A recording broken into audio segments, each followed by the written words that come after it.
នារីនោះបានធ្វើដំណើរឆ្លងពេលវេលាទៅអនាគត5ឆ្នាំដោយចៃដន្យនាងភ្ញាក់ផ្អើលពេលដឹងថាខ្លួនកំពុងដេកលើគ្រែជាមួយពូរបស់សង្សារប៉ុន្តែនៅពេលនោះបុរសនោះក៏មានទឹកមុខភ័ន្តច្រឡំដែរលុះត្រាតែគាត់ឃើញរូបថតអាពាហ៍ពិពាហ៍នៅលើតុក្បែរគ្រែទើបគាត់នឹកស្មានមិនដល់ថាគាត់បានរៀបការជាមួយសង្សាររបស់ក្មួយប្រុសគាត់បុរសនោះក៏ពិនិត្យមើលម៉ោងនៅលើទូរស័ព្ទភ្លាមហើយដឹងថាទាំងរូបគាត់និងនាងបានធ្វើដំណើរទៅដល់5ឆ្នាំក្រោយក្នុងពេលតែមួយនារីនោះមិនជឿ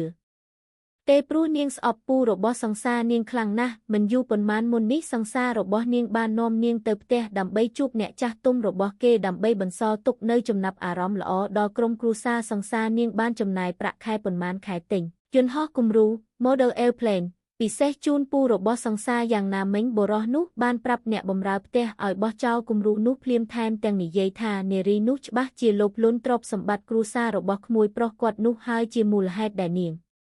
ព្យាយាមផ្គប់ចិត្តគាត់នារីនោះខឹងខ្លាំងណាស់បន្ទាប់ពីដូច្នេះនាងបានចោទប្រកាន់បុរសនោះថាបានមើលងាយនាងតាមអំពើចិត្តដោយមិនស្គាល់នាងហើយថាគាត់មិនមានចរិតជាសុភាពបុរសតតែសោះរួចនាងក៏ប្រកាសថានឹងមិនមកផ្ទះគាត់ទៀតទេហើយរត់ចេញទៅតែពេលនាងដើរចេញពីទ្វារភ្លាមនាងក៏ត្រូវឡានដឹកទំនិញធំបុកក្នុងសភាពស្រវាំងនាងបានឃើញការនិមិត្តមួយថាខ្លួនបានរៀបការជាមួយពូរបស់សង្សារពេលនាងបើកភ្នែកម្ដងទៀតនាងបានទៅដល់ពិភពលោកទៅហើយ5ឆ្នាំ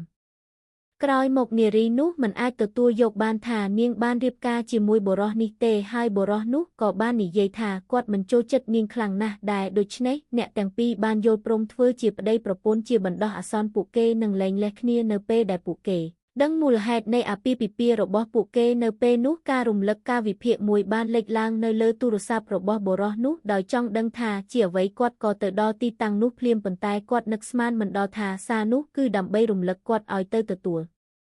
កូនប្រុសរបស់ពួកគេចេញពីសាលាគាត់និងនារីនោះពិតជាមានកូនមែនទន្ទឹមនឹងនោះម្ដាយរបស់គាត់កំពុងនាំនាងទៅពិធីជប់លៀងមួយនារីនោះបានកត់សម្គាល់ឃើញស្ត្រីជាច្រើនអ្នកកំពុងនិយាយអាក្រក់ពីនាងក៏ឈប់លបស្ដាប់ភ្លាមស្ត្រីម្នាក់បាននិយាយថានាងនិងបុរសនោះបានរៀបការអស់រយៈពេល5ឆ្នាំមកហើយដោយមិនមានកូនដូច្នេះពួកគេប្រហែលជាលែងលះគ្នាក្នុងពេលឆាប់នេះនារីនោះសប្បាយចិត្តខ្លាំងណាស់បន្ទាប់ពីដូច្នេះបើគ្មានកូនទេនាងអាចលែងលះគាត់បានដោយ